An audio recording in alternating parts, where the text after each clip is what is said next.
To ఎంపీటీవీ. Hyderabad Saidabad బాల సదన్లో జరిగిన లైంగిక దాడి ఘటనపై ఇప్పటికే కేసు నమోదైన విషయం తెలిసిందే. ఈ నేపథ్యంలో బాల సదన్ సూపరింటెండెంట్ మీడియాతో మాట్లాడుతూ అక్టోబర్ 11న సైదాబాద్ పోలీసులు వచ్చి బాధిత బాలుడి ఫోటో చూపించి వివరాలు అడిగారని తెలిపారు.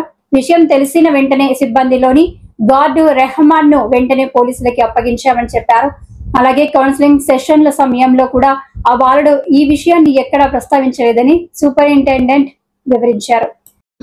నేను superintendent government children home for boys Saidabad హైదరాబాద్లో పనిచేస్తున్నాను.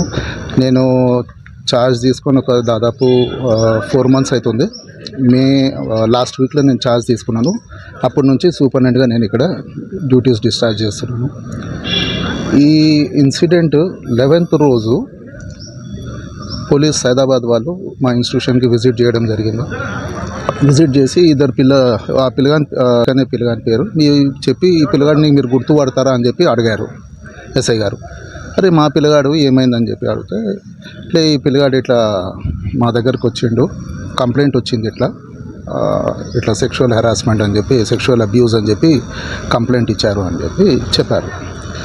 ఈ పిల్లగాడు షార్ట్ లీవ్లో పోయిండు కదా, మొన్ననే నా దగ్గరికి వచ్చిండు, దసరా పండుగ ఉన్నది, నేను మా ఫ్యామిలీతో నా దసరా పండుగ సెలబ్రేట్ చేసుకుంటాను, నాకు ఇంటికి పంపించండి సార్ అంటే సరే బెట అని చెప్పి మా సూపర్వైజర్కి చెప్పి వాళ్ళ పేరెంట్స్కి కాల్ చేయించి వాళ్ళ పేరెంట్స్ని పిలిపించి ఒక లెటర్ రాపించి చైల్డ్ వెల్ఫేర్ కమిటీకి దాని మీద ఎండార్స్మెంట్ చేసి చైల్డ్ వెల్ఫేర్ కమిటీకి పంపించడం జరిగింది. చైల్డ్ వెల్ఫేర్ కమిటీ పిల్లగానికి షార్ట్ లీవ్ గ్రాంట్ చేసింది.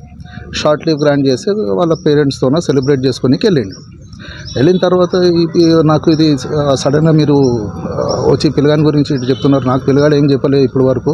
లేదు పిల్లగాడు ఇంకో 2 పిల్లల పేర్లు చెప్పిండు, ఆ 2 పిల్లలతో మేము మాట్లాడాలనుకుంటున్నాం సార్ అని. సరే ఇమీడియట్గా నేను పిలిపించిన. ఒక బాబు ఒక బాబు ఏమో గవర్నమెంట్ స్కూల్కి వెళ్తాడు, బయట స్కూల్కి వెళ్తాడు. ఒక బాబు మన దగ్గర లోకల్ స్కూల్లో ఉంటాడు కాబట్టి వాడిని పిలిపించి వాడిని కూర్చోబెట్టి మాట్లాడిపించిన తర్వాత ఆ స్కూల్కి వెళ్ళిన పిల్లగానితో కూడా మాట్లాడాలి మేము అనుకున్నాం. సరే 3:30కి వస్తాడు పిల్లగాడు, కూర్చోబెడతా అండి మాట్లాడాడు. 3:30కి బాబు వచ్చిండు, బాబుతో కూడా మాట్లాడడం జరిగింది. ఆ తర్వాత ఈ స్టాఫ్ మెంబర్ రెహమాన్ అని చెప్పి ఎవరి మీద అయితే అలిగేషన్ ఉండేనో వాడు ఎప్పుడు వస్తాడని చెప్పి అడిగాడు.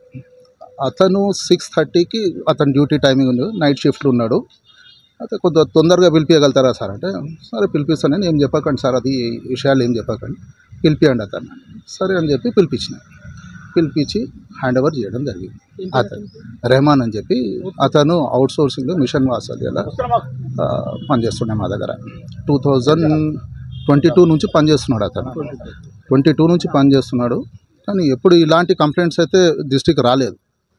ఇది రాగానే ఇమీడియట్ మేమేం చేసినామంటే అతని సర్వీసెస్ టర్మినేట్ చేసేసినాము. ఇమీడియట్గా టర్మినేట్ చేసేసి హెడ్ ఆఫీస్కి ఇన్ఫామ్ చేసినాము. అది హెడ్ ఆఫీస్కి ఇన్ఫామ్ చేయగానే హెడ్ ఆఫీస్ ఇమీడియట్లీ ఎంక్వైరీ ఆఫీసర్ని అపాయింట్ చేశారు, శ్రీమతి మైథిలి గారు అని చెప్పి, సూపరింటెండెంట్ గర్ల్స్ హోమ్ సూపరింటెండెంట్ గారిని ఇమీడియట్ ఎంక్వైరీ చేయండి ఈ మ్యాటర్లు అని చెప్పి పంపించడం జరిగింది.